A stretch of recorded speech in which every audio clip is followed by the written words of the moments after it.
yake ya 10. Nous sommes dans le Nouveau Testament. Tuko ndani ya kitabu ya Agano Jipya. Apocalypse 10, je vais lire de 1 à 7. Ufunuo sura ya 10 mstari wa 1 hadi wa 7. Je lis au nom de Jésus. Amen. Jina la Yesu. J'ai vu un autre ange puissant. Naona malaika mwingine mwenye nguvu. Il descendait du ciel. Ambaye alishuka kutoka mbinguni. Enveloppé d'une nuée. Ambaye anafunikwa na wingu. Au-dessus de sa tête était l'arc-en-ciel. Juu ya kichwa chake kulikuwa upinde wa mvua. Et son visage était comme le soleil. Na uso wake ulikuwa kama jua. Et ses pieds comme les colonnes de feu. Na miguu yake kama nguzo ya moto. Il tenait dans sa main un petit livre ouvert. Alikuwa anashika mkononi mwake kitabu kidogo chenye kufunguliwa. Il posa son pied droit sur la mer. Akaweka mguu wake wa kuume baharini. Et son pied gauche sur la terre. Na mguu wake wa kushoto nchi kavu. Et il cria d'une voix forte. Na akalalamika kwa sauti kubwa. Comme rugit un lion. Kama vile simba angurumavyo. Quand il cria, wakati alalamika, les 7 tonnerres firent entendre leur voix. ngurumo 7 zikatoa sauti yazo. Et Dieu bénisse sa parole. Amen. Et quand les 7 tonnerres, na wakati ngurumo 7 il fait entendre leur voix, zilisikilizisha sauti yazo, j'allais écrire. nilitaka kuandika. Et j'entendis d'ici une voix forte qui me disait, kasikia sauti kubwa kutoka mbinguni iliyosema, celle qu'on dit les 7 tonnerres et ne l'écrit pas. weka muhuri yaliyosema ngurumo 7 na usiandike. Et l'ange que je vois debout sur la mer et sur la terre, malaika ambaye niliona anasimama juu ya bahari na nchi kavu, leva sa main droite vers le ciel. akanyosha mkono wake wa kuume juu mbinguni. Et jura par celui qui vit au siècle des siècles, na akalapa kwa yule aishi milele na milele, qui a créé les cieux et les choses qui y sont, ambaye aliumba mbingu na mambo yaliyomo, la terre et les choses qui y sont, na dunia na mambo yaliyomo, et la mer et les choses qui y sont, na bahari na mambo yaliyomo, qu'il n'y aura plus de temps. kwamba hakutakuwa tena na muda. Mais Lakini qu'au jour de la voix du 7e ange, wa siku ya sauti ya malaika wa 7, quand il sonnerait de la trompette, wakati atakapopiga baragumu, le mystère de Dieu s'accomplirait, siri ya Mungu itatimia, comme il a annoncé à ses serviteurs, le prophète. Amen. Watumishi wake manabii. On va demander à Frère Kilimali Mwalika ndugu wa Kilimali de prier pour cette parole aombe kwa ajili ya hii neno et la suite du programme. na mpangilio wengine yote. Mwokozi mema Yesu Kristo. Haleluya. Basi yote Mungu mwenye nguvu zote. amen. Ndio maana mfalme tunasoma neno lako kama Amen. Baba Yesu Kristo tubariki ili masikio ya kiroho tuweze kusikia neno lako ngumu lenye ufunuo. Amen. Bariki tuongoze katika yote, upake mhubiri wa leo tangu mibarani mpaka kitu cha mwisho. Haleluya. Yesu Kristo naomba hivi. Amen. Est-ce qu'on peut acclamer notre Dieu?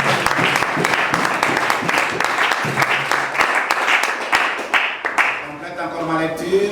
Ongezea usomi wetu Chapitre 3, wa kitabu ya Amosi sura ya 3 dans son verset 7.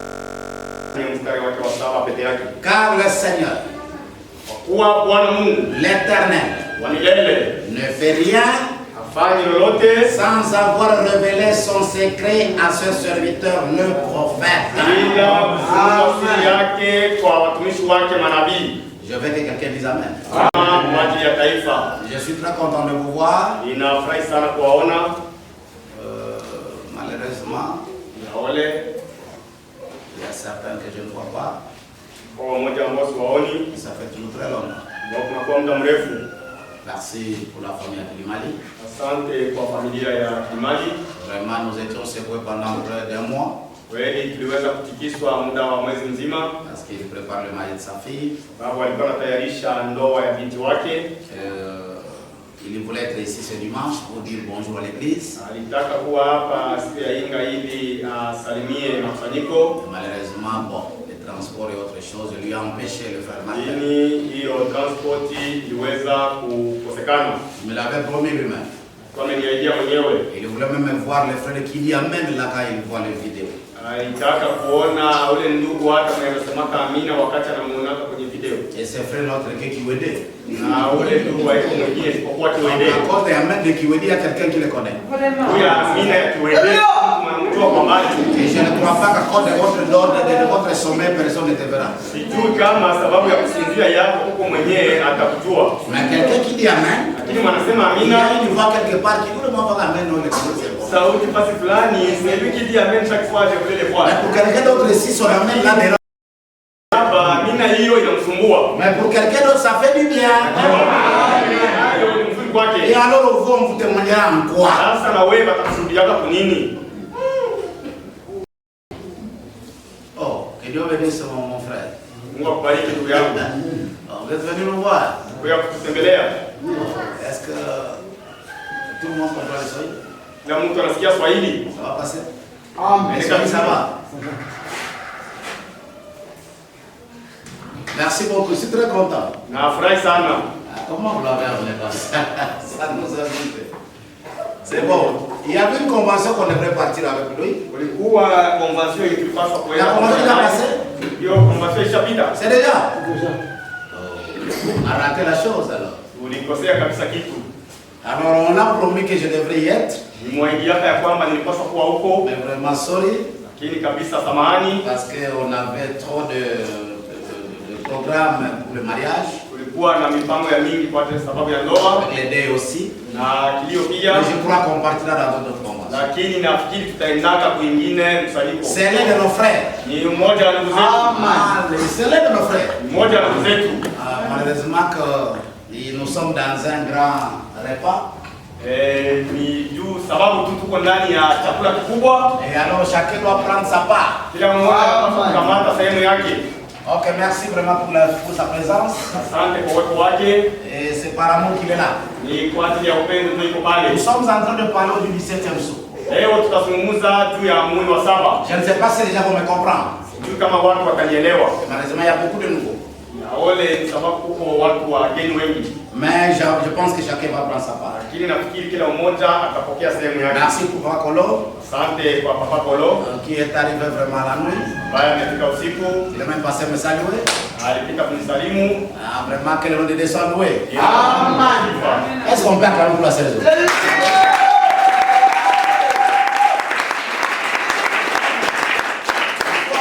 Rebecca. Inabidi kukuwa na Rebeka. Vous savez la femme de Zachée? Unajua bibi ya Zakayo? Comment elle s'appelait? Alikuwa anaitwa nani? Elle s'appelait qui? Alikuwa anaitwa nani? Lui, Zachée, Zakayo il était toujours là. alikuwa tu pale. On sait qu'il était. Jinsi tu Mais alikuwa. comme Rebecca avait le souci dans son cœur, Lakini jinsi Rebeka alikuwa na shauku ndani ya moyo wake. connaissant le Dieu là, Akijua Mungu wake. Rebecca n'avait pas d'autre prière. Rebeka hakuwa na maombi ingine. Sa prière était que Maombi yake ilikuwa le kwamba jour où Jésus passera dans cette vie, siku ambao Yesu atapita ndani ya hii il Mungu. avait ça là que c'est mal ici quoi quand même. Mungu fanya jinsi yote huyu Bwana akuone. Il ne dérangeait pas son mari. Yeye alikuwa anasumbua Bwana Il wake. était dans la prière. Yeye alikuwa ndani ya maombi. Pour son mari. Juu ya Bwana Et yake. comme elle était sincère dans la prière. Jinsi alikuwa mkweli katika maombi. Un jour, Siku moja Adam a dit, Branham anasema quand Jésus voulait passer par là, wakati Yesu alitaka pita huko, de lui-même, yeye mwenyewe le mari a dit à sa femme, Bwana akaambia bibi yake, mpenzi, c'est comme si ce monsieur passe aujourd'hui. ni sawa vile ule Bwana atapita hapa leo, Je dois aller le voir. napaswa niende kuona. Et la sœur était très Na contente. dada akafurahi sana, Elle a su que sa prière était exaucée. akatambua kwamba maombi yake imejibiwa. Pourquoi elle dit ça? Kwa nini nasema hivyo? Papa Kolo m'a dit la nuit. Papa Kolo aliniambia Il usiku, dit, dans le zone, il m'a dit, il y a quoi nous ce qui est dit? venez d'abord écouter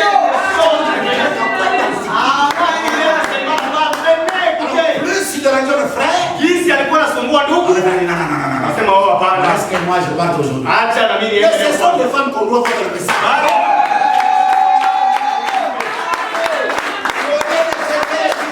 Baada ya kutafuta masipe, On est chercher l'argent. baada ya kutafuta Il a besoin que son mari comprenne la parole.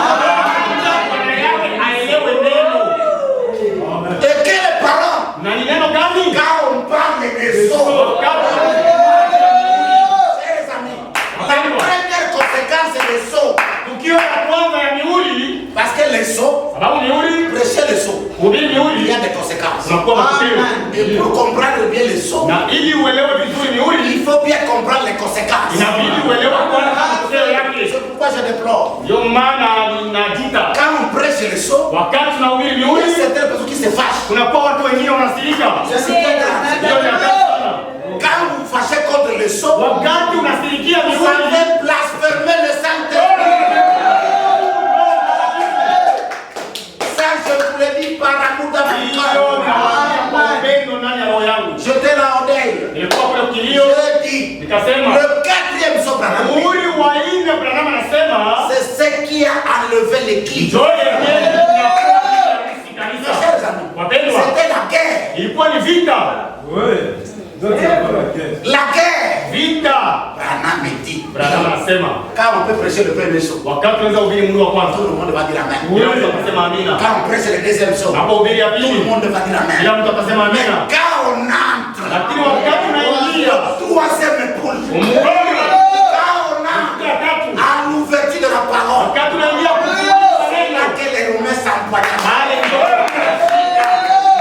C'est là que le mariage se sépare. pale ndio ndoa zinaachana. Chers amis, faites attention avec le troisième poule. Roho inaunganishwa na mvuto wa tatu. Quand Jésus a pris le troisième poule, Wakati Yesu aliingia mvuto wa tatu, l'église qui était le millier, kanisa lilikuwa na watu wengi, l'église qui avait les 70 de personnes, kanisa lilikuwa na watu 17 na il zaidi, restait 12 personnes. walibakia watu Et 12. Jésus a posé la question à ses Na disciples. Yesu akauliza wale 12 Et swali, vous 12, qu'est-ce que vous entendez? na nyinyi 12 L'ouverture de la parole. Quand la parole est brisée, wakati neno linavunjwa, Macabrakobonde les athées. mambo ya kupembeleza haipo. Utazungumzia Je mkutano, veux parler à quelqu'un. utazungumzia mtu. Là, c'était d'abord Hapa ilikuwa kwanza avec Jésus. pamoja na Yesu, Et Jésus était dit, na Yesu alikuwa mgumu. la rédemption Ukombozi n'était pas encore complète. ilikuwa haijaenea, Il était dit, lakini alikuwa encore mgumu. mieux, plus forte raison. Mara ngapi sasa Quand la rédemption est complète, wakati ukombozi unatimia et c'est le lion qui gronde. na Tous les petits animaux. wakati si wote wanakuja.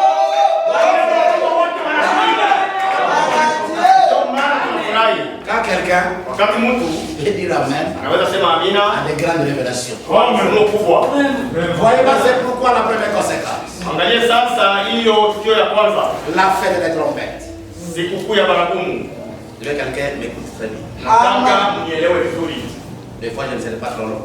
Inawezekana sitakuwa mrefu zaidi, Moi, je serai long. wala nikuwe mrefu, Ça dépendra. itatokana na msimamo Je wenyewe. bénisse le frère Olivier. Mungu abariki ndugu Olivier. C'est un Stéphane qui était prévu pour la conduite des chants. Hiyo yeye ambaye alikuwa ametayarishwa kwa kuongoza nyimbo, Curieusement, quand même, il est passé. lakini ameongoza tu, Il a bien conduit par l'esprit. ameongoza vizuri katika roho. La fête des trompettes. Sikukuu ya baragumu. Lisons Branham, chers amis. Wapendwa, Pour nos visiteurs, kwa wageni wetu, nous, en cet temps de la fin, sisi kwa hiyo wakati ya mwisho nous avons reçu un prophète. tumepokea nabii, Et ce prophète que nous avons reçu, na huyu nabii ambaye tulipokea c'est le prophète de tout le monde. ni nabii wa watu wote, Et quand ce prophète parle, na wakati huyu nabii ananena, c'est tout le monde qui doit l'écouter. kila mtu anapaswa kusikiliza. Et quand ce prophète parle, Wakati huyu nabii ananena, c'est Dieu qui parle. ni Mungu ndiye ananena, Quoique beaucoup de gens ne veulent pas ça. hata kama watu wengi hawapendi Ils hilo. veulent dissocier Branham à Dieu. Wanapenda kutenganisha Branham kwa Mungu. Non, non, on ne peut pas les dissocier, frère. Hauwezi kuwatenganisha. Si vous voulez dissocier Branham de Dieu, Wakati unatenganisha Branham na Mungu, dissocie-moi cette bouteille. unitenganishie hii maji na hii chupa, Dissocie-moi ça. nitenganishie nayo. Tu ne peux pas me dire que Hautaniambia kwamba tel que cette eau est ici. jinsi hii maji iko humu, Va m'acheter de l'eau. wende niuzia maji Carrément. mara moja. Le frère amènera l'eau Ndugu ataleta na maji et la bouteille. na chupa. Et c'est clair. Amen. Et l'eau, Na maji c'est qui? ni nani? C'est Dieu. Maji ni Mungu, C'est la parole. maji ni neno, Et la bouteille, c'est qui? na chupa ni nani? C'est le conduire là. Ni L'eau. ile yenye inabeba maji. Et aujourd'hui maintenant, Na leo nous sasa sommes à la vraie science. tuko katika siasa nzuri, Celle qui me dit, ile ambayo inaniambia l'eau maji doit prendre inapaswa la chukua couleur de la bouteille qui la contient. rangi ya chupa yenye inaibeba. Quand on voit l'eau, Unapoona on maji Tunaangalia chupa, hakuna tofauti. Il y a une seule différence. Lakini tofauti moja, Prenez l'eau, kunywa maji, mais respectez aussi la bouteille. lakini washikie chupa nayo. Est-ce que quelqu'un peut respecter?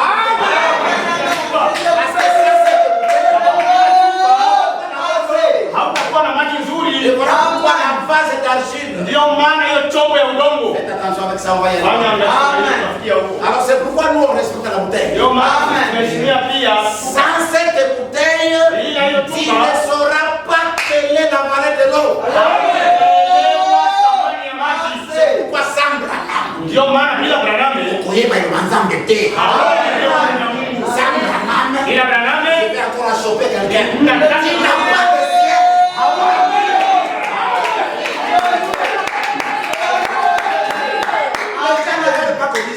watu hawapendwa waambie kweli. Sambra Bila Branhame Hosanna Lola te.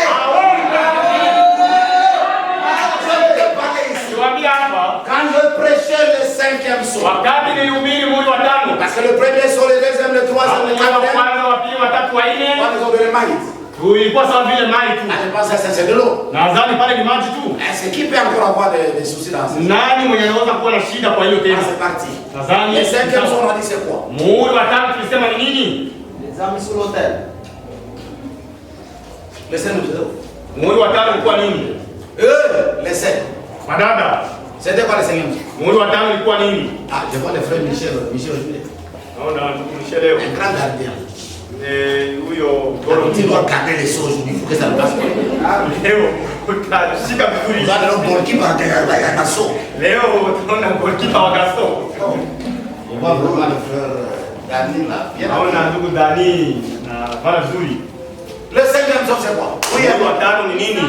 Les âmes sur l'autel. c'était les âmes sur l'autel. Ilikuwa ni manafsi chini ya madhabahu. Et je vous avais dit, Na niliwaambia parmi ces âmes qui étaient sur l'autel, katikati ya zile nafsi ambazo zilikuwa chini ya madhabahu, je vous ai parlé des Juifs. niliwaambia juu ya Wayahudi. Pourquoi les Juifs, Kwa nini Wayahudi on les avait mis là-bas sur l'autel? waliwezaka kuwatia pale chini ya madhabahu? Branham dit, Na anasema c'est à cause de leur sincérité. ni sababu ya ukweli wao, Ils ont gardé la parole. walilinda neno, Mais néanmoins, ils n'ont pas reconnu la révélation de qui était Jésus. lakini kutambua tu ile ufunuo ya Yesu ni nani, Alors, pour ne pas le perdre, ili wasiweze parce kupotea, que Jésus l'a fait sciemment. sababu Yesu alilifanya kwa utashi. C'est ça. Nani wa mweupe kule nyuma? C'est une nouvelle. Ni wa mpya? C'est normal, ouais.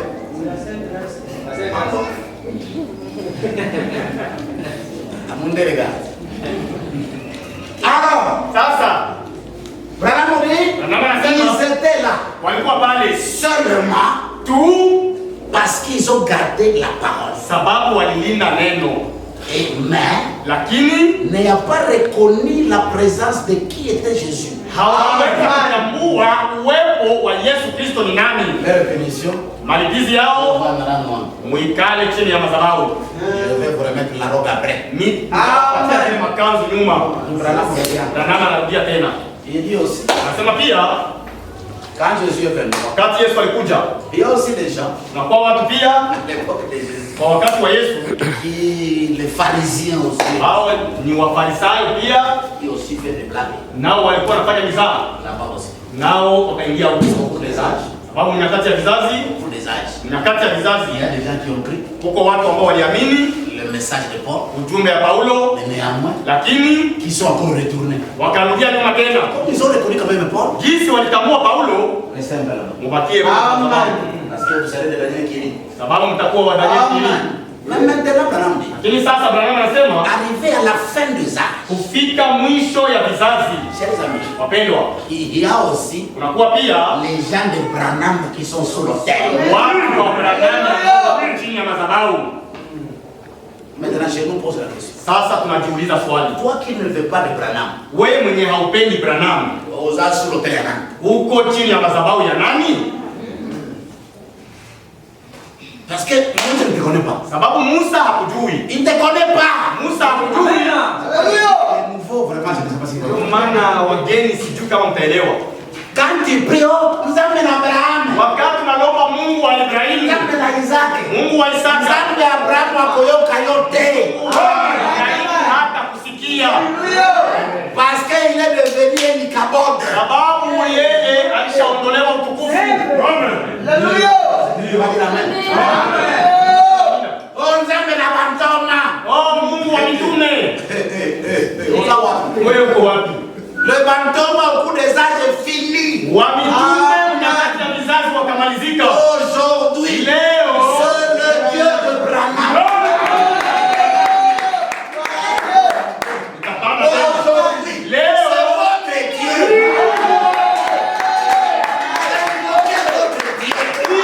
Mungu wako. Mais quand tu invoques ton Dieu, Lakini wakati wa Mungu wako appelez-lui. mkumbushe. Walifanya hiki na Esther. Tu as fait ceci avec Jésus. Walifanya hiki na Yesu. Tu as fait ceci avec Paul. Walifanya hiki na Tu as Paulo. fait ceci avec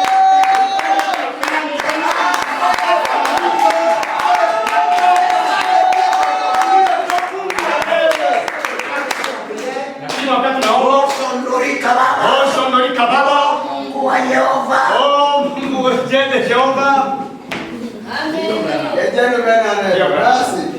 Et les gens qui ne faisaient pas les révélations, Na watu ambao hawatambui ce sont ufunuo les gens qui se fâchent. ndio bado wanasirikia kaburi.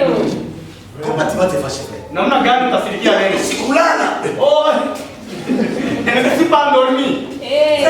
Ndugu, Au lieu de chasser les démons, baada ya kufukuza mapepo, tu ne dors pas encore de bronchie. haulali sababu ya vitabu ya nabii. Mais tu es un démon. Si uko pepo. Celui qui ne veut pas dormir à cause de bronchie, c'est un démon. Mwenyewe hawezi lala sababu ya vitabu ya nabii ni pepo. Parce qu'il est toujours là en train de combattre les bronchies. Sababu iko pale iko navipiganisha tu.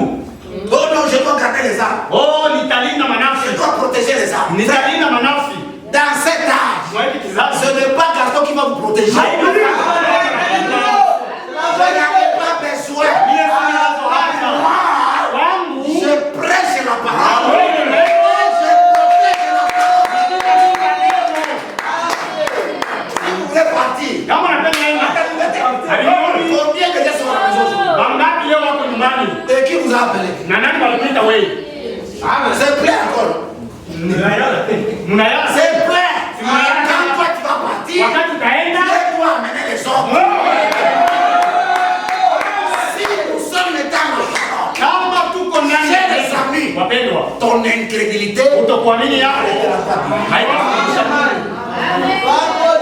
ça n'arrêtera pas, frère.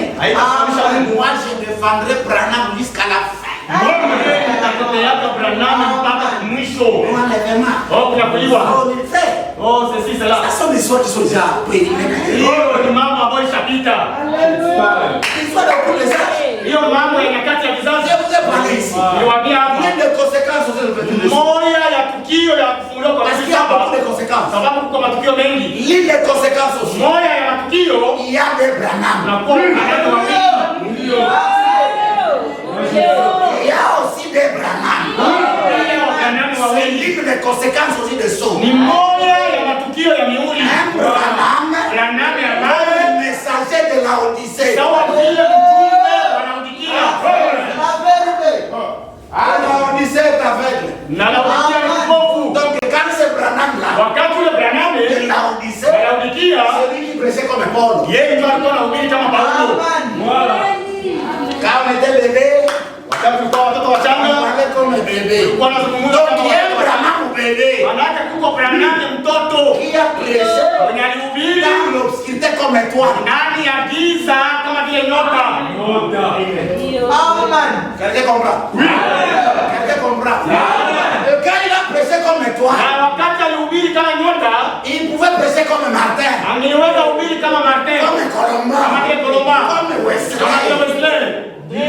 Ce sont les étoiles. Nyota Toi, tu vas refuser. wewe utakataa. Mais ça tout dans les bronchies. Na inapatikana ndani ya vitabu. Mais maintenant, Lakini sasa il y a les Branham adultes. kuna Branham mwenye kukomana. Il y a les Branham adultes. Kuko Branham mwenye Quand kukomana. maintenant cette année, c'est Branham adulte. Wakati atakutana na Branham Il va vous dire, atakwambia je suis l'entame restauré. haiko tena mtoto wa Charles. Là, ici, Hapo c'est sasa celui qui doit ouvrir le son. yeye C'est celui qui a ouvert le son. Quand il incarne ça, c'est le Branham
train de vaincre là. C'est incroyable, il Branham des âges. Ni mwamini wa Branham wa vizazi. Alléluia. Mais c'est jamais pas avec lui. Usibishane naye.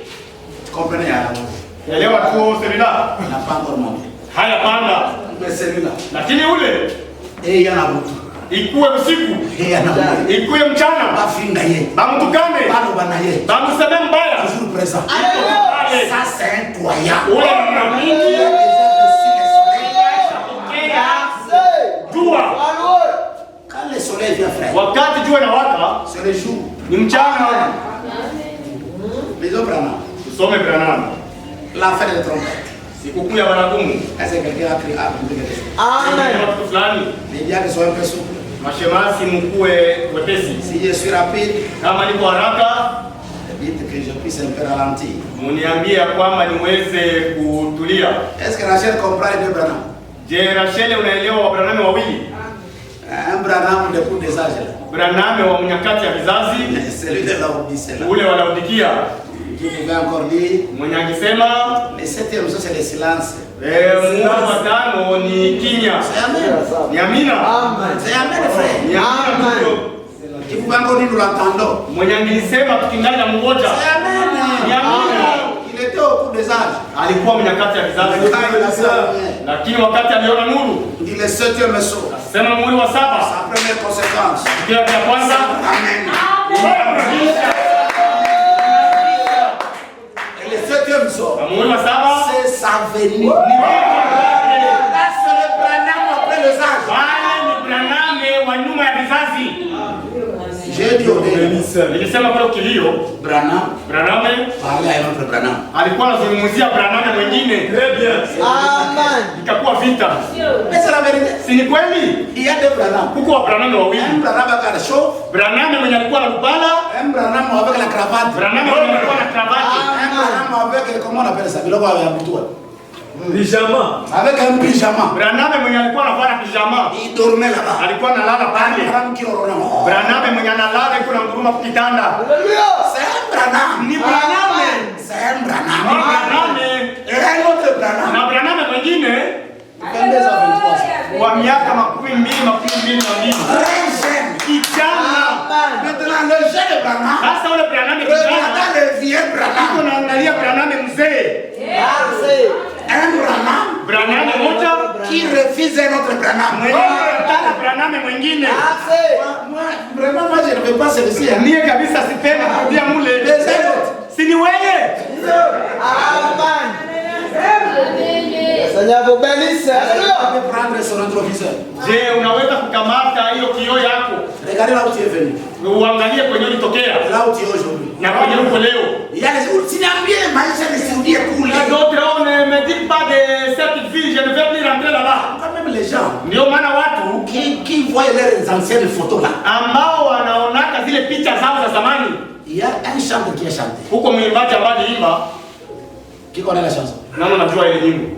Il est passé Alipita près de la frontière. karibu na mpaka. Est-ce que vous savez l'histoire? Unajua historia? Vous savez l'histoire? Amen. Qui a chanté ça? Nani aliimba hiyo? C'était sa collègue. Ilikuwa ni Il y Yakwala. a une sœur Huko dada qui a cru le message. mwenye aliamini ujumbe. Vraiment une bonne sœur. Dada mzuri kabisa. Mais Lakini un jour, siku moja siku moja sans le savoir, bila kujua il est passé akapita à côté de la boîte qu'il fréquentait. karibu na kilabu kwenye alikuwa anatembelea. Quand elle est passée par là, Wakati alipitia hapo kasikia mto c'est tout Fali là. zaidi sana Fali. Qui connaît la chanson de Fali là? Na najua hiyo nyimbo ya Fali. Il y a une chanson là d'amour là. Huko hiyo nyimbo moja ya mapenzi wanaimba. Yaani tunajua wana kiapo. C'est une chanson là. Il a dit top ouais. Ni nyimbo ya kwaka mzuri. Comment ça s'appelle cette chanson? Ça, il ne connaît pas ça.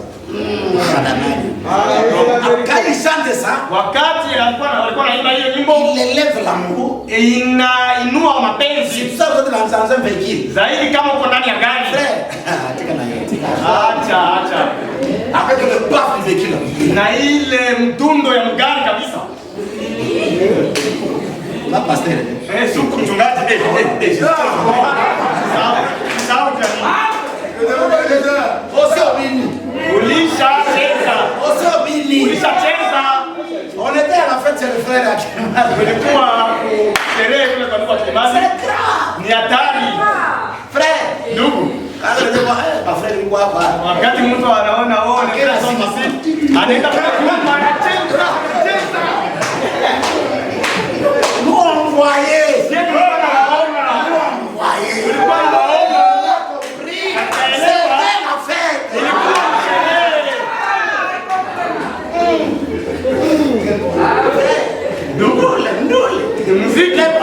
Dunia. Bana angalishwa na dunia. Dunia. Tinti. Yeah. Kao kila. Tipo kila eh. Huyu naka cheza. Lazima unaona makodo. Kao unapenda chanson. Nikamgalia. C'est la joie. Et maintenant prenons cette joie. Kamata sasa hiyo. Amenez ça dans l'église. Oui. Le maman est là en parole. Mama leki pale tusiseme.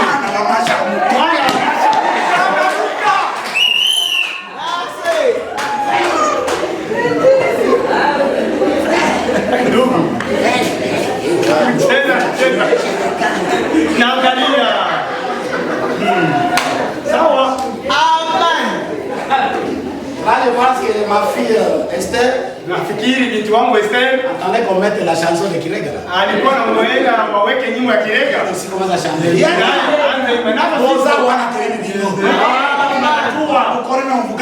Tunamatua lakini tunawalinda tu. Vous êtes des pierres. Muko wa Petro. Remettez le couteau là-bas. Murudishe kama hii pale. Remettez vos danses là. Ne le jetez pas. Msisitupe. Parce que ça a de l'importance. On va marier nos filles ici. Wakati Je tutaongeza veux que vous dansiez ces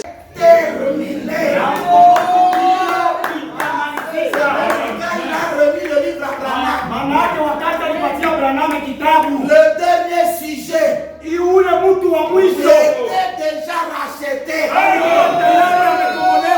pourquoi, pasteur, ndio maana mchungaji ne vous embrouillez pas. usijisumbue. On doit aller faire l'évangélisation. Tutaenda Parce qu'il y a encore des âmes qu'on doit ramener à Jésus. ili tupate manasi zetu tutaleta kwa Yesu. Les cieux sont ouverts. Mihuri Toi, tu imefunguliwa. es en train de chercher les âmes. Wewe ukingani atafuta manafsi. Règle. La dernière âme rachetée, Hiyo nafsi ya mwisho yenye inapaswa kumolewa. c'était Branham qui devait la racheter. Amen. Après Nyuma ya Branham, Branham. pas d'âme rachetée. Que dis amen. Le dernier, Ya mwisho. appelé la dernière brebis, Wa mwisho wa kuita kondoo ya mwisho. c'est Branham.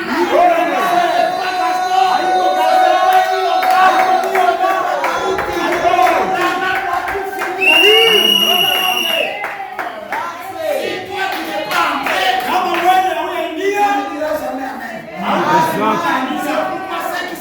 ndio maana walioingia ambao walitolewa Branham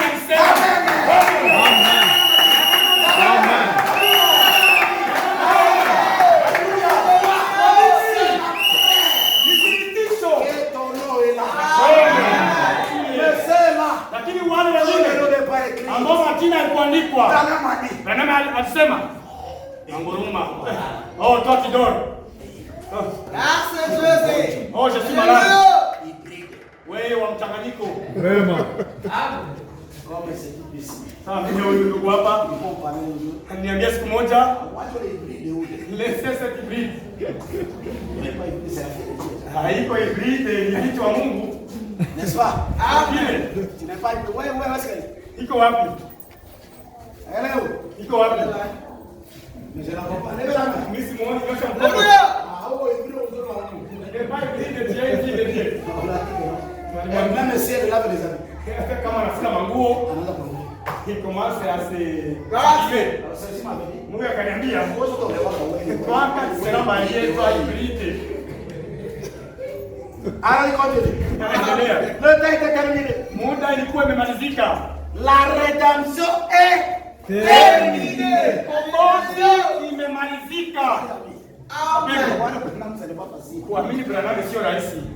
Blaguez avec les autres églises là. Cheza na makanisa Pas mengine. l'église où on presse la totalité. Hapana kanisa ambao wanahubiri ukweli yote.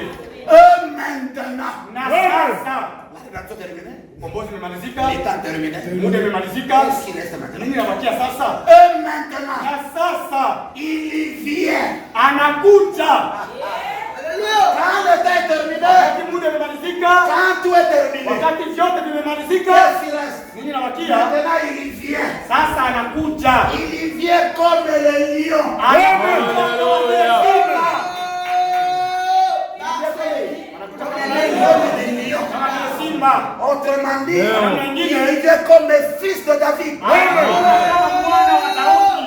Donc après le petit des eaux, Nyuma ya kufunguliwa kwa miuli, fils de Dieu, mwana wa Mungu pembeni. placard, Inaenda pembeni. fils de l'homme. Mwana wa Adamu pembeni. Maintenant, Sasa il vient comme le lion. anakuja kama vile simba.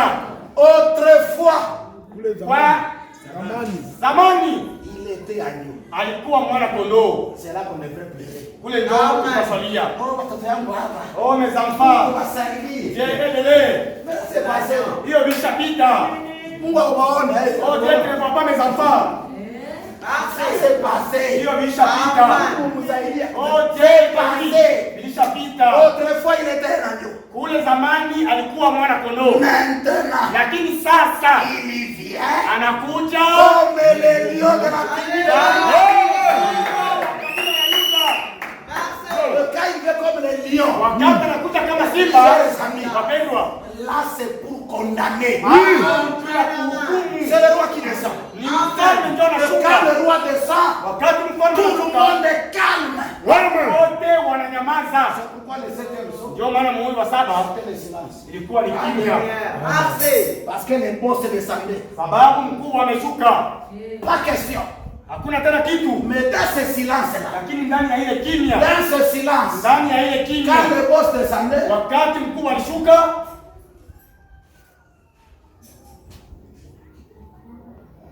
quelqu'un a compris quelque chose? fulani, Est-ce qu'on ne faisait rien? je, hatukuwa nafanya kitu, Mais c'est le silence. lakini ni kimya, Mais la chose se passe. lakini mambo yanapatikana. Même s'il y avait silence, Hata kama mais il y a kimya, quelque chose qui se passe. lakini kuna kitu fulani kilikuwa kinapatikana. Pourquoi il y avait le silence? Juu ya nini Branham anasema Parce kulikuwa que le kimya? diable, Sababu shetani s'il savait la chose, angelijua hiyo kitu, ça pouvait faire le dégât. angeharibisha vyote. C'est pourquoi Dieu nous dit à l'église. Ndio maana mimi naambia kanisa, Tangu sana makambo na yo. wakati uko nafanya mambo yako, Sala wana sekelezo. fanya hayo msiri, fanya hayo msiri, Kwa karo ya mbavu. watakupatia karo ya bure tu hivi. Ya kuambia Oh, ile nous a pas dit, oh c'est les affaires. unakuwa weka wanataka. Ça te regarde si on t'appelle, restez là. Sasa ni mji la. Kama ni msiri, c'est bwana wa masha mzuri. Ndio mwana shamba. Mimi mwenyewe ndio nitacheza. Kama wakanibisha. Namna gani watatushinda hivi? Yaani je cherche kumrenga komba Maria sisi. Kwanza niko natafuta mrenga mwenyewe tutaowesha hivi. Je commence à chanson de Maria. Hiyo nyimbo ya Balenga ni Amesha kujaa tu 50. Niendela. Iendela iendela. Là les sœurs Pierrette là on en parle. wale banana Pierre. C'est la chanson. Ni nyimbo. Alors ils sont là. Tusome Branham. C'est ça. Hiyo nyimbo. Alors cette sœur là, Ule dada elle est passée à côté. akapita pale pembeni. Sikia muziki. Wakati tulikuwaka kabisa. Écoutez la musique. Oh, répétez d'abord cette Ça va chanson. bien. Oh, ça sonne bien. Charmini. Oh non, on a déjà crié. Comment? Plus elle écoutait la musique, Jinsi alisikiliza ile muziki plus elle se rapprochait du bar. na njoo jinsi alikuwa anakaribia ile kilabu Jusqu'à ce que mpaka la wakati sœur tombait dans les mains d'un païen. akajikuta ndani ya mikono ya mpagani. C'est pourquoi faites attention. Ndio maana mfanye Mais angalisho. ne voyez pas votre passé. Usiangalie mambo yako ya zamani. Mettez vos mains sur le chariot, allez de l'avant. Weka mikono yako kuendelea mbele na uendelee mbele. Ça ne pourra pas hapa ni ça. Oh, moi quand j'étais ici Avec des boucles d'oreilles. na ile hiyo maeni hapo. Haya kwako. La fête de trompette. Kumbe barakumu. 19 juillet 64. Ilihubiriwa tariki 19 mwezi wa 7 mwaka wa 64. Je suis là sur paragraphe 46. Kengele yake ya 42 anasema hivi. Alors, Sasa un jour, siku moja dans le Sabino Canyon, ule kwenye mlima Sabino Canyon, quand Dieu m'a fait monter là-haut, il tôt le matin. alipandisha huko juu asubuhi sana. Est-ce que vous savez que Jésus est resté le matin? Un jour aussi, Branham m'a monté là tôt le matin. Siku moja Branham alipanda huko juu asubuhi Et sana. je me tenais là, Na wakati nilikuwa huko avec le main à l'air, pamoja na mkono juu priant. nikiomba, Il ne peut, kupanda il ne peut,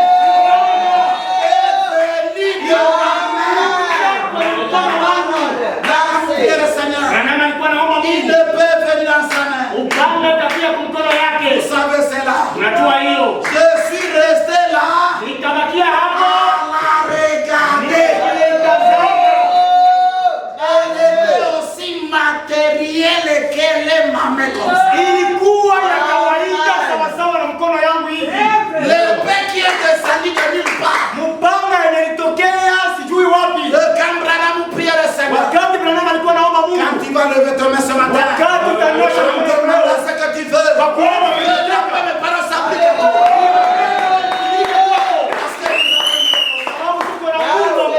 il tenait sa main comme ça. Alikuwa ananyosha mkono Le wake. pain descendu. Mpanga ikashuka. Branham me dit, Branham anasema cette épée ile mpanga était matérielle que sa main. ilikuwa ya kawaida sawa na mkono Que le moment à ce moment, mkono wangu. Kwa hiyo wakati je ne savais pas ce que ça voulait dire. sikutambua ilitaka kusema nini. Ma soeur voulait dire. Hii mihuri njo nini?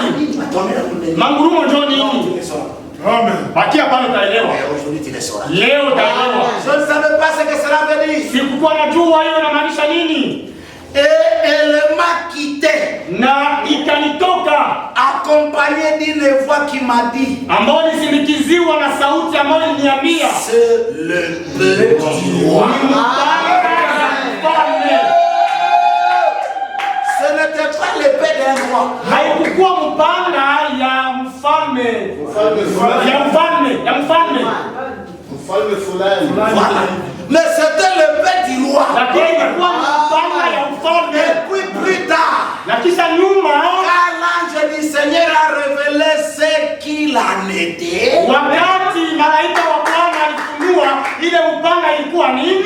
c'était Ilikuwa la parole.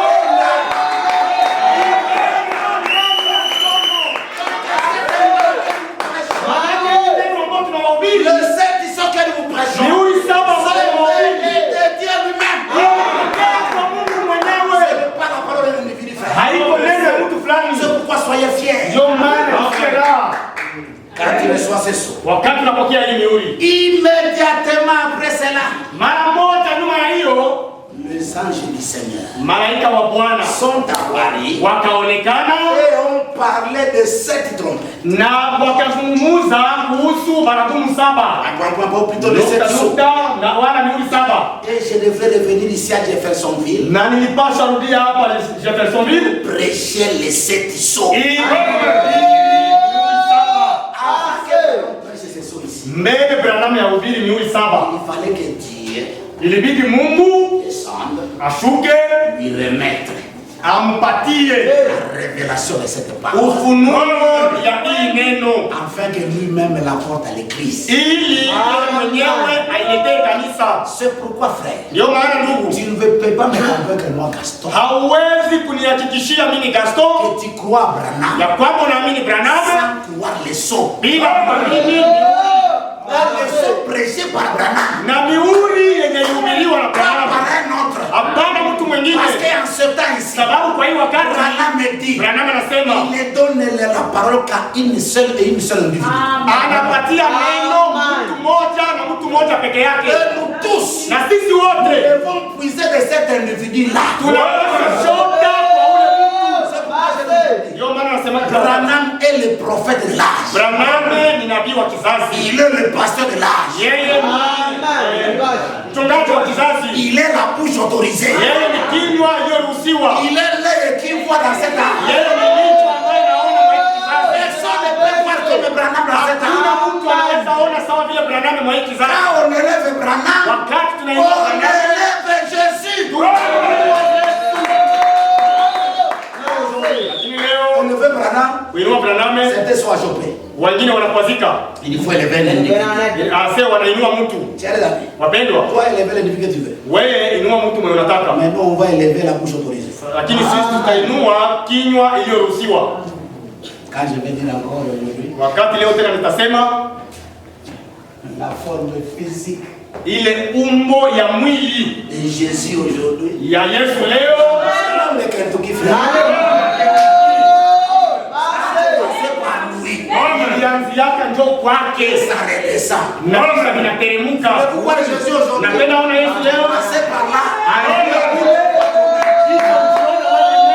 C'est ça la vérité. hiyo ndio kweli. Et croire à ça, Kwa nini ça hiyo? ne demande pas la mathématique. Haiombi hesabu, C'est la prédestination. ni kuteuliwa tu. Si tu étais là, Kama ulikuwaka on kule te dérangeait au thé. Roma halitakusumbua, Mais si tu n'étais pas là, lakini kama haukuwaka, ça ce sont vos affaires. démon. Pepo.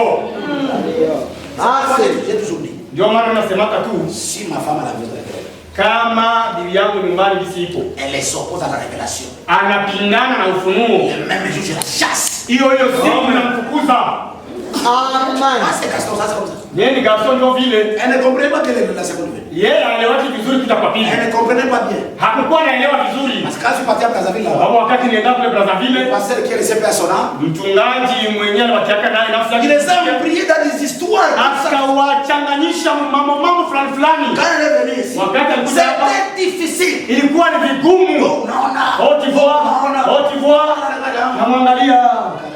Oh, ngoya. Quand Branham aussi a prêché, Wakati Branham naye Branham ubiri, aussi n'a pas bien cité la chose. Branham naye kabisa hakuingia mkitu vizuri. Alors elle était un peu embrouillée. Quand Akachanganyikiwa. j'ai ramené la chose, Wakati nilirudisha kitu, yo bana na côté ailleurs.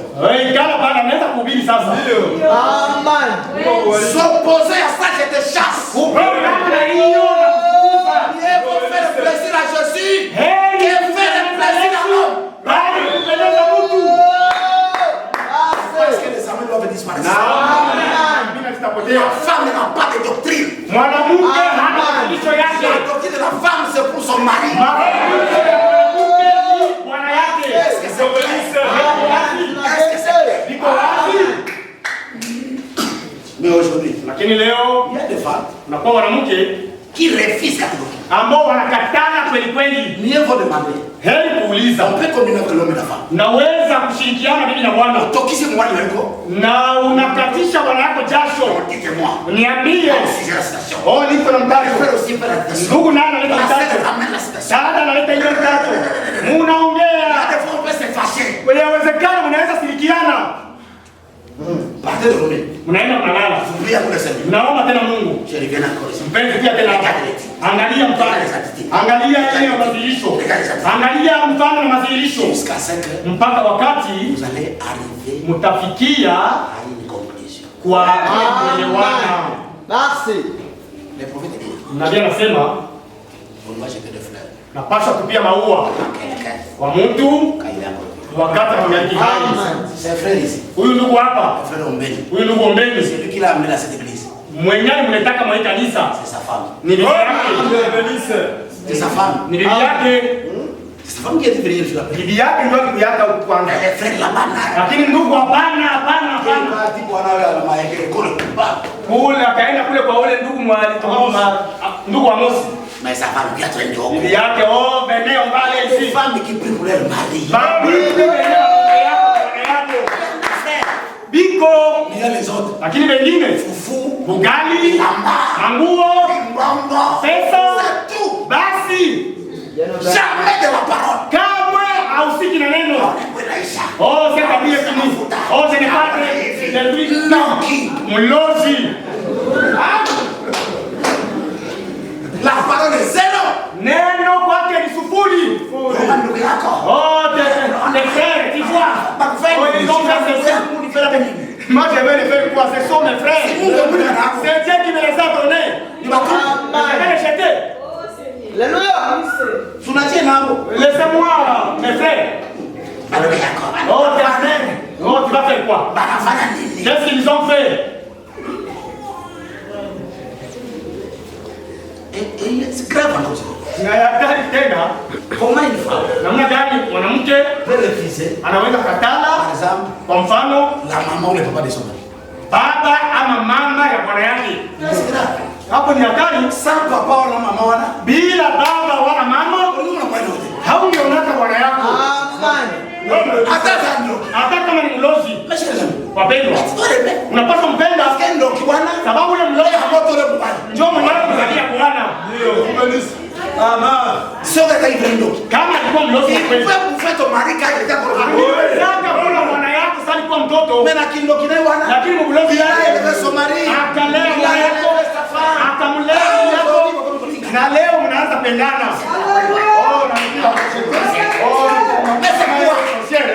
nini? What? Ni nini? Kiangalia kwa mimi yako. Nini? Yes, kompla kama ndio.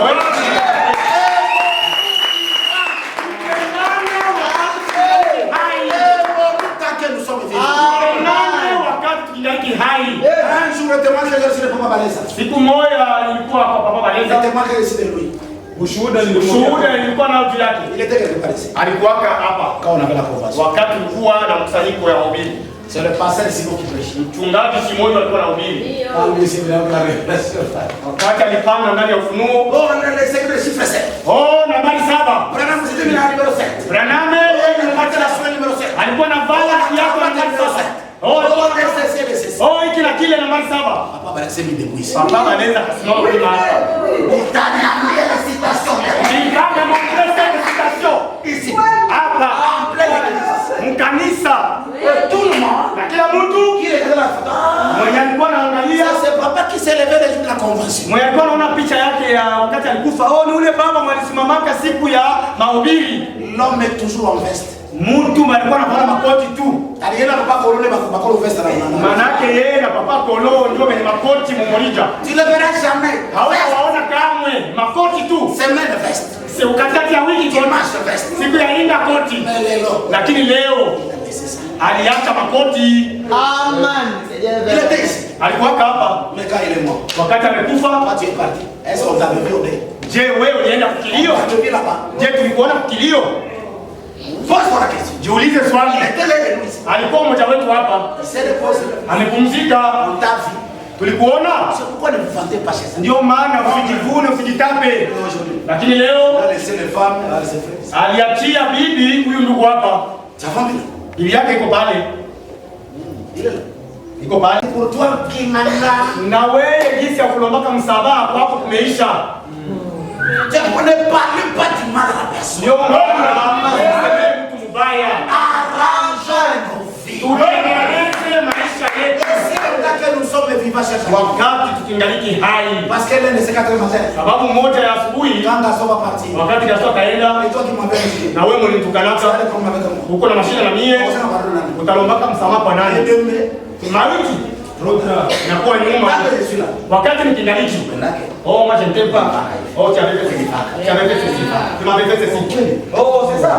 Oh, pardonne-moi vraiment. Oh, tu vois, na tunaendelea na. Ne gardez pas de secret dans vous. Usiweke masiri ndani yako. L'une des conséquences de l'ouverture des sceaux. Moja ya tukio ya ufumulivu wa mihuri. Hakuna Mkristo kabati.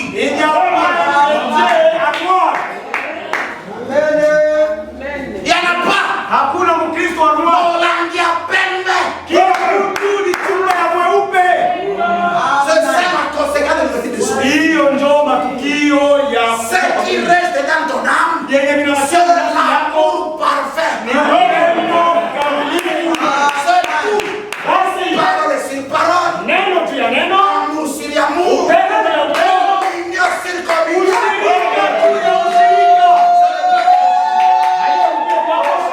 Oh, shalom ndugu. Oh, shalom, shalom.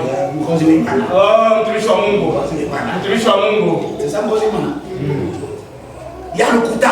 Ya bongo. Donc un des politiciens. Ijapokuwa kweli wewe ni mwanasiasa. Il est au visage. Huko mtu wa nyakati ya vizazi. Il est au connaissance. Mtu wa nyakati ya vizazi. Religion. Nyuma ya mihuri Ni upendo mkamilifu. On se supporte les uns les autres. Tunavumiliana wamoja kwa wengine. Mimi natembelea ndugu wa Kimani, tuombeni, namjua, napaswa mjua. Ndugu ombeni, lui même pas qu'on le dérange. Yeye apendaki mamsumbue. Si tu veux le déranger, Penda msumbua, unaweza kumpandisha juu na unapaswa mjua. Et tu dois connaître ses états. Na unapaswa jua hali yake. Là où tu vois qu'il peut être la chauffée. Kwenye unaona kwamba kubadilika, niache. Niache. Hiyo hivi frère Ombeni kwanza. Wewe unajua kwa mfano ndugu Ombeni. Inga kusema masi na hete. Yeye apendaki ukuse bidii yake. Usime bwana. Unamgusa kila nini? Sotika yeye. Sumwache. Kama fie Foibe. Sawa vile mtu wangu Foibe. Louis Sartre sonere. Yeye kosa yake kosime hebu itekome. Bwana yake usijaribu. Usipime hata kidogo. Oh mimi je viens usipime. Oh c'est moi son beau frère. Usipime. On se limite là-bas. Nous tunasimamia pale. Bonjour. Yanike jambo. Ne regardez pas deux fois. Usiangalie Yanike mara mbili. Ule Foibe hata kama msingizi. Mara mbili. Oh, itare katika kwa. Nifanye si. Shida. Amen. Il faut se connaître. Yanike kujuana.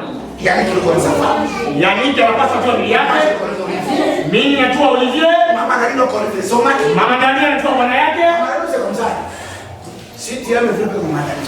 Kama unapenda kwa shida na Mama Dani. Si tu aimes vivre avec elle. Kama unapenda kuishi naye. Come kakotana kilimani. Usipime kusema kilimani. Opozana conflit à l'imela. Utakuwa naye na chuki ya milele. C'est ça Mama Dani. Ule ndio Mama Dani. Nous autres, Yeye wengine, moi même si tu es Dieu, mimi hata natukana bibi yangu. je vais t'aimer. Nakupenda. Na mimi naendelea na wewe. Yeye ni vile. Mais chacun a sa manière. Kila mtu iko na hali yake ya kuishi. Chacun. Kila mtu. Alors on doit se comprendre les uns les autres. Tunapaswa elewana wamoja kwa Il y wengine. a les autres. Huko wengine Aussi, comme ma fille. sawa vile vitu wangu hapa. Wamema na Unaona mtoto wake? soko nyoza na bien na yeye. Kama unapenda uikane naye. Simba bana na yeye. Usiguse mtoto wake. Amen. Na kisara bien avec. Soko usinde asalima. Kama unamgusa inakuwa shida. Et si nous voulons faire ça, Kama tunapenda tuishi pamoja, basi tunapaswa tuana comme maman Claudine. sawa vile mama Claudine. Yesu ndio vivre naye. Kama unapenda uishi naye, Lomba ayoka. sema asikie. So lomba ayoka. Useme asikie. So kingara. Kama unasemea pembeni. Bozoto mama. Mungu ananiteta. Utanijua leo. On doit se connaître. Tunapaswa tuana. Alors si vous voulez vivre avec quelqu'un, Kama unapenda ishi na mtu, comprenez-le. mwelewe Marche de l'enfant. na wewe ni mbele. Mais aujourd'hui, Lakini leo tu sais que unajua la kwamba personne n'aime pas ça. huyu mtu apendaki hivi. Lui, il nous a dit. Lakini wewe unapenda uvifanye. C'est toi les démons. Wewe ndio pepo. Amen. C'est toi les démons. Wewe ndio pepo. Et on doit t'arrêter aussi. Na leo tutakushambulia. Alors c'est comme ça. Ni vile On continue. naendelea. C'était le Père du roi. Ilikuwa ni upanga ya ufalme. C'était la parole de Dieu. Ilikuwa ni neno la Mungu. Et cette parole là-bas, Na hiyo neno quand il a reçu ça, wakati alipokea, il est rentré directement alirudia mara moja ouvrir la parole. kwa ajili ya kufungua neno. Il immédiatement après cela, immédiatement après cela, Akaniambia nyuma ya hiyo, immédiatement après cela, pale nyuma ya hiyo, les anges du Seigneur sont apparus et ont parlé de cette chose. malaika wa Bwana wakaonekana na wakazungumza juu ya miuli saba. On va revenir ici pour prêcher les 7 jours. Unapaswa urudie nyumbani ili uhubiri. Si tu ne veux pas appeler quelqu'un rester avec C'est ça les 7 jours. hiyo ndio muhuri wa saba. Candaté, Hakuna vya kusirika Ouate, hata na wewe Ozui, unapata baraka Otiki, kama ukitoka mbele na tunaibakia bandugu tu. c'est la parole. Oh, ya nguvu lakini ni neno. Est-ce qu'on a compris ça? Haya tutakuwa shida. Oh,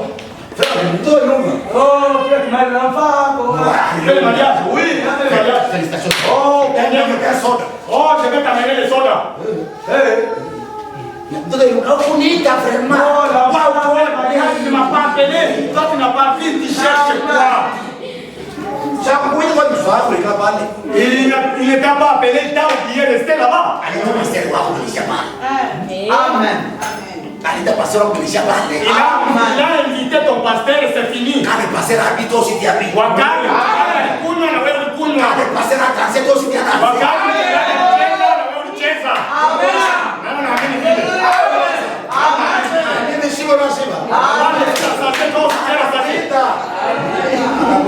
Il va t'appeler. Il va aller manger les déchets. Est-ce qu'on est d'accord? C'est ça l'amour. Le septième ne sont pas des conflits. Si tu vois un frère avec des conflits, c'est à l'église. Il continue. Autrefois, il vient comme les lions. Maintenant, laissez-moi lire les restes. Sasa acha niweze kusoma yanabaki. Je voulais vous l'apporter très vite maintenant. Mimi naweza waletea hayo haraka sana. Le verset 8. Hiyo mstari wa 8. Nashuka ku 208. Wakati alifungua muhuri wa 7. Maintenant. Sasa c'est le temps ni muda où tout ambapo mambo yote doit être yanapaswa kuwa adoration.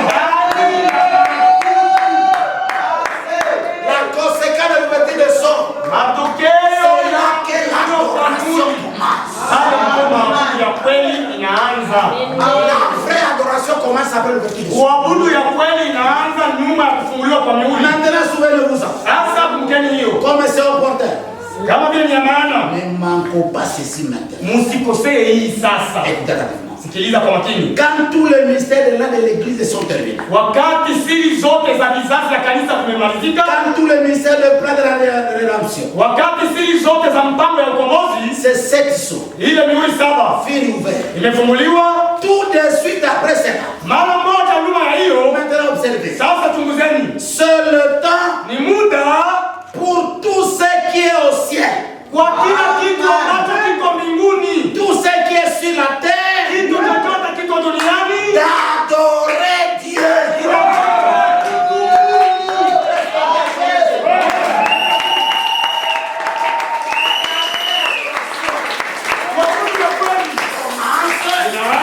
Après l'ouverture des sceaux. Oh, vous allez faire quoi l'église? Nous venons de Amen.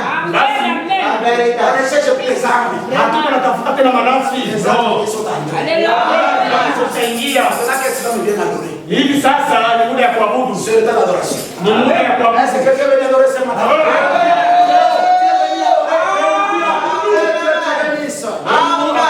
Maintenant observez ce qui arrive. Écoutez cela. Écoutez ceci juste une minute. Et ils chantaient un cantique nouveau.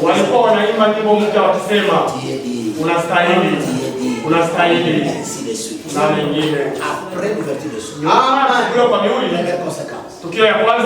La Bible devient nouvelle. Deuxième conséquence. C'est le temps où l'adoration commence. C'est le temps où on doit adorer le vrai Dieu.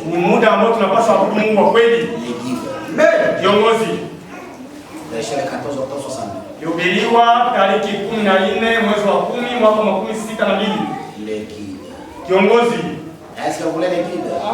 Kiongozi. Est-ce qu'il est votre guide? Je kiongozi wenu. Français. Paragraphe français. Pengine yake ya 35. Parlons maintenant des conséquences des 7e sceaux. Tuko nazungumza juu ya matokeo. Le Saint-Esprit parle toujours dans la parole.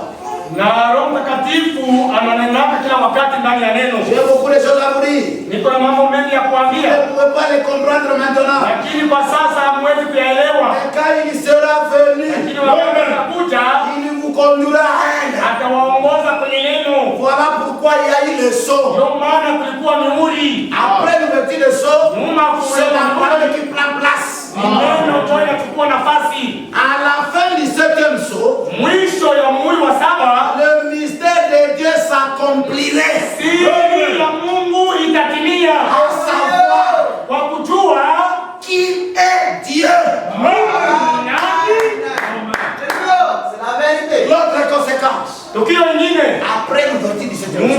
kufunguliwa kwa muhuri wa saba, tutajua Mungu ambaye tunapaswa abudu ni nani.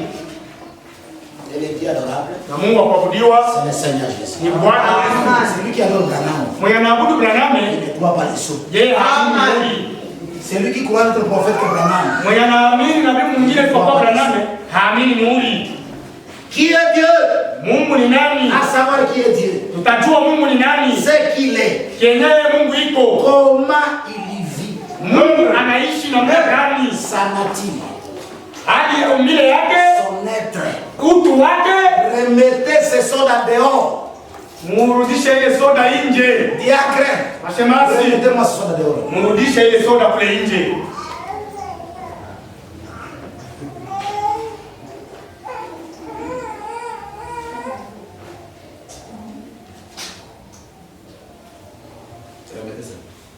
Rudisha kule nje. Pour les diacres, vous laissez les sodas dans l'église. Mashemasi mnaacha soda ingie mkanisa. Si l'enfant les sodas ne vont pas sortir là-bas. Kama mtoto yuko na soda mama yake atoke amrudishie kule nje. Et puis je vous toujours. Mimi nawaambia kila wakati. Si la maman a besoin de soda. Kama mama yuko na haja ya soda, il ne peut pas envoyer une sœur à l'église. Na unasikia mjana. Couper la prière par terre. Kata maombi uende kule. Est-ce que c'est clair? Ce n'est pas un péché. Haiko zambi. Parce que tu n'écoutes plus rien. Sababu wewe leo hutasikia tena kitu. C'est pas mal. Oui. Quelqu'un qui comprend la parole. Mtu mwenye anaelewa neno, Moindre, ça fait mal. Ikakosa kadogo tu inaumiza. Quand on réprimande, Wakati unakemea, c'est devenu un problème. unageuka shida. Mais c'est lui qui a commencé ça le problème. Mwenye alianza yeye ndio mwenye shida. Amen. Il vous conduira à elle. Itakuongoza kuneno. À la fin du 7e saut, Mwisho ya muhuri wa saba, le mystère de Dieu s'accomplira à savoir qui est Dieu. siri ya Mungu itatimia, inakuelewesha Mungu ni nani. Comment il vit. Anaishi namna gani? Sa nature. Mila yake. Son être. Utu wake. À ce moment-là, Kwa hiyo wakati vous êtes censé être tout en haut. kuwa kule juu. Après l'ouverture de son, Nyuma ya kufunguliwa tout kwa le Mungu. monde est dans ma pata. Kila mtu yulu kabisa. Amen. C'est là qu'on se l'appelle. Tazama hapa tulianza tunaona mandazi na mengine. Donc, j'anakuliwa. Wote tie sana hivi. Wote sheshe leo. Au cours des âges. Nyakati ya vizazi. Avec son Branham bébé. Na ule Branham wake wa mtoto. Même qui a proclamé. Sisi ambao tumekomala Le 7e saut. nyuma ya mwezi wa saba. Ce sont les films. Pas les films que vous voyez ici. Hapana ni mawingu. Le film pas de la révélation. Utaona dada Même si la femme est là. hata kama Elle n'a pas le temps de chercher le pasteur.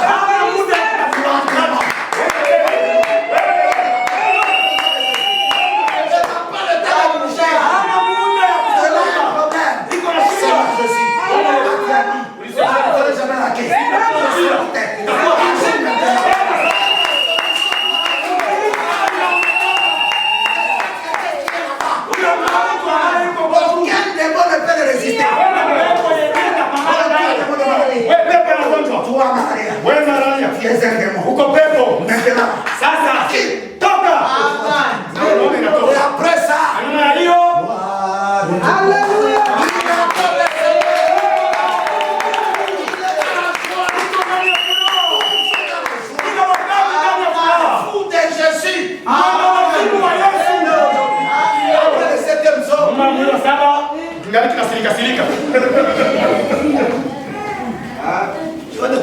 Allez là-bas. Laissez-nous de Jésus. Laissez-nous Laissez-nous jubiler.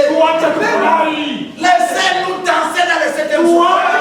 Il n'y a pas de conflit. Oh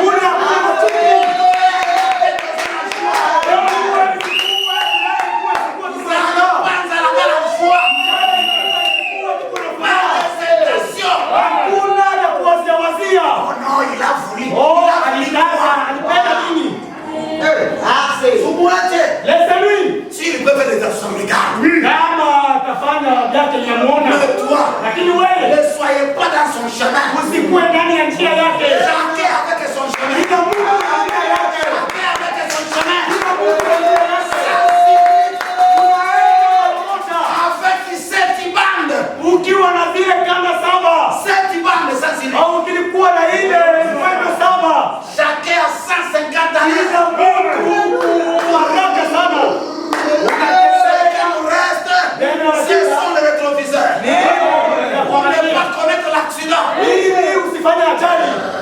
unatembeza haraka.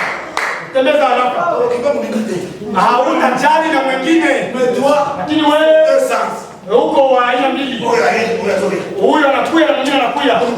Mnaanza gongana. Oh, c'est toi. Oh, c'est celui-ci. Tuko ndani ya barabara kubwa. Yenye iko na barabara 7. Wenye unaweza tembea kwa haraka yenye mwingine hata. Ni barabara moja. Hiyo barabara moja.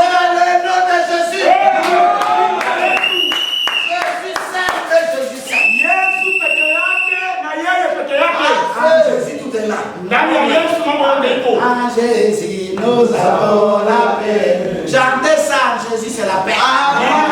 Ndani ya Yesu ni amani. En Jésus c'est la joie. Ndani ya Yesu ni furaha. En Jésus le mariage. Ndani ya Yesu en Jésus c'est la restauration.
Utaambia Mungu kile kinahitaji maisha yako. Réponse à toute votre quête. Yeye ni suluhisho siku ya leo. L'alpha et l'oméga. Yeye ni Alpha na Omega. Yeye ni Mungu wa wote. Yeye ni Rafa. Yeye ni El Shaddai. Le tout puissant. Mungu mwenye nguvu. Lève ta main maintenant. Lève ta foi. Zungumza na Bwana wako. Zungumza na Bwana wako. Onyesha na jibu. Omba Mungu.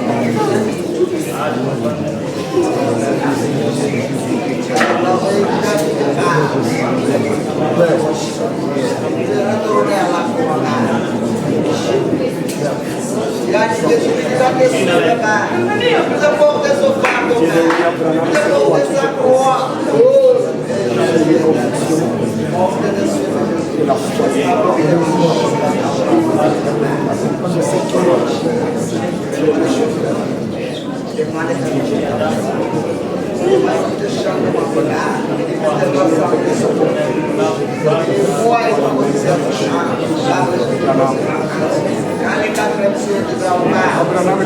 apaiser la tempête.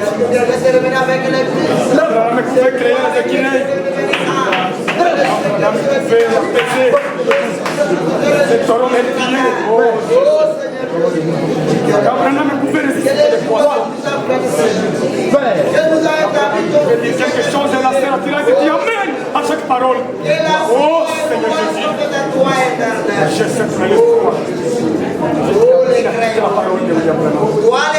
Je crois tout ce qu'il a dit. Je crois tout ce qu'il a prêché, je dis. Comme il y a la police.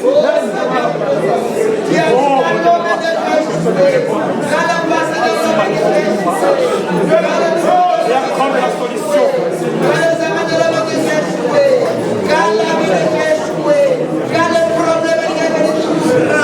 Oh Seigneur Jésus,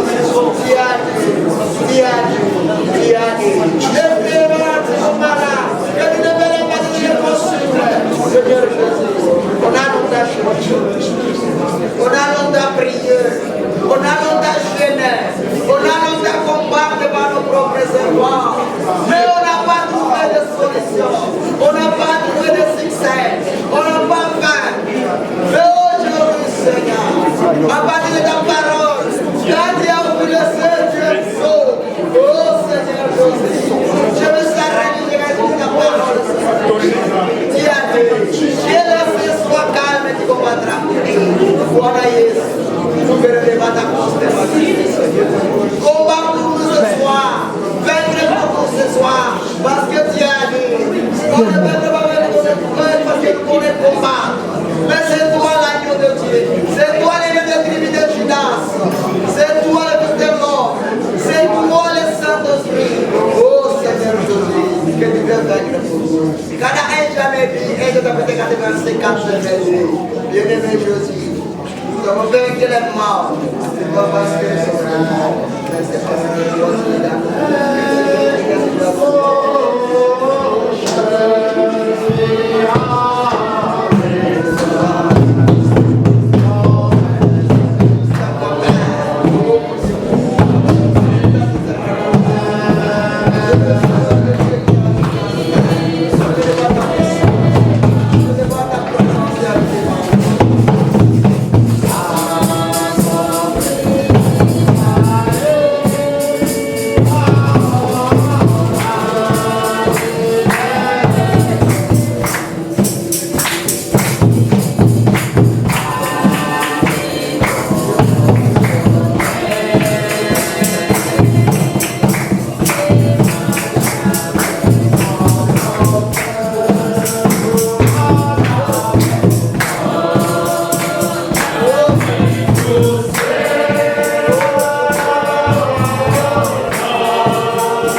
Isi umefurahia mihuri.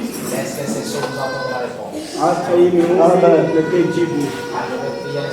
Wakati utaomba Mungu, Ce que tu avais demandé dans ton cœur, kile ambacho uliomba ndani ya roho yako, restez sur cette base. bakia kwenye hiyo msimamo Et Dieu te répondra. na Mungu atakujibia. Dieu tout-puissant, Père éternel. Mungu mwenye nguvu, Baba wa Tu milele. vas prier ton jubilé pour ta Naona mara ngapi watoto wako wamefurahia neno. Deux fois c'était dur pour certains, Kwa wamoja ilikuwa nguvu, mais je crois que c'est toi le meilleur enseignant. lakini najua kwamba wewe ni mwalimu wa kweli. Laisse que cela puisse ancrer dans leur cœur, Ndani ya roho zao, sachant que la conséquence de l'ouverture de sceau, jua ya kwamba matukio ya kufunguliwa kwa mihuri premièrement, cette Bible devient un nouveau livre. pia inakuwa kitabu ya mpya. Deuxièmement, c'est un doigt, toi tu es descendu. Ya pili, wewe Bwana Mungu umeshuka. Quand tu es descendu, tu t'es fait homme. Wakati umeshuka ukajifanya kuwa mtu Et tu as emporté toutes les choses. na ukachukua kila kitu. Le temps est terminé. Muda ilikuwa Nous imemalizika. sommes maintenant le moment de l'adoration. Kwa maana Bwana, Que tout ce qui est au ciel, yote ilivyo sous mbinguni, la terre, sous la mer, duniani hata baharini, c'est le temps maintenant de t'adorer, Seigneur. Amen. C'est pourquoi nous t'élèvons, nous te disons merci. Ndio maana kuinua tunasema asante Yesu. Et voilà que bien-aimé Jésus, Ndio maana wapendwa Yesu, comme nous t'aimons, Seigneur, jinsi tunakupenda, nous savons que tu as fait avec Abraham. unajua kile ulitenda na Nous Ibrahimu. savons comment tu as délivré Sarah. Unajua namna gani ulikomboa Sara. Nous savons comment tu as marché avec Esther. Unajua namna gani ulitembea na Esther. Nous savons comment tu as travaillé avec Ruth. Unajua namna gani ulitembea na Rita. Nous avons vu Job qui a souffert, Baliteseka. mais qui un jour pouvait dire, Lakini siku moja alisema, je dois voir mon sauveur. Même si les vers de terre mangeaient ma chair, kama vidudu vya udongo même vinakula le maroho, Rédempteur vivant, je le verrai toujours. nitamuona tu. Eux, nous, Père de gloire, Na sisi Baba wa qui utukufu, sont en train de contempler ta face, ambaye tuko tunaona uso wako, le prophète pouvait dire, na pia niliona kusema ce que nous sommes en train de voir, ile ambacho tuko naona, aucun appareil mécanique hakuna ile chombo n'a pas le pouvoir de garder cette photo. yenye iko na mamlaka ya Mais comme kushika tu as picha. pris tes photographies sur ta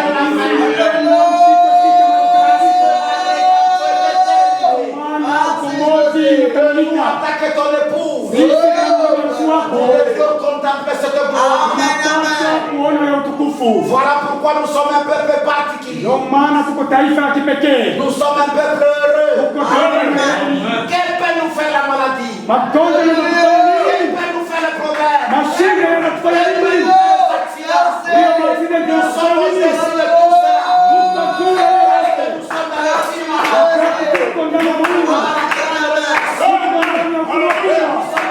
Tunaingia ndani ya anga Parce que toi tu as vaincu. sababu wewe ulishinda. Pourquoi tout ce qui ne convient pas à Ndio toi, maana yote ambayo nous tustahili devons être au-dessus des problèmes. tunapaswa kuwa juu ya Nous mashida. devons vivre au-dessus des conflits. Tunapaswa kuishi juu Nous ya devons matusi. aller au-dessus de toutes les choses. Tunapaswa enda juu ya mambo yote. Sois loué, sois béni, Seigneur. Ewe sifa na kila Parce que tu es vivant parmi ton peuple. Uko hai katika taifa C'est pourquoi lako. te disons merci. Ndio maana tunasema Merci asante. pour ta présence. Merci pour les visiteurs. Merci pour la parole.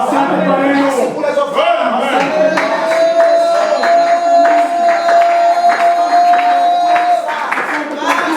Pour les démons qui nous écoutent. Mapepo yote ambayo Vous yanatusikiliza. avez raté la chance. Mumekosea. Vous êtes allés au-delà. Tunaenda mbali. Nous sommes passés plus que vous. Tunaenda mbali C'est kuliko. pourquoi quel démon de péché Ndio maana kuna pepo inaweza inuka Quel maisha. démon de division. Ile pepo ya Quel kugawanya. démon de problème. Ile pepo ya mashida. Condamnons des chasseurs au nom de Jésus. Que l'amour règne parmi nos frères. Et dans nos foyers. Ndani ya manyumba Que yetu. c'est l'amour règne. Upendo utawale. Dans nos maisons. Ndani ya manyumba Que c'est yetu. l'amour règne. Upendo utawale. Dans nos bureaux. Ndani ya ofisi Que c'est zetu. l'amour règne. Upendo utawale. Que la semaine qui commence. Na wiki ambayo Que inaanza. l'amour règne. Upendo utawale. Pour ta gloire et pour ton honneur. Mungu ya utukufu na heshima zako. De Jésus-Christ. Jina la Yesu Kristo.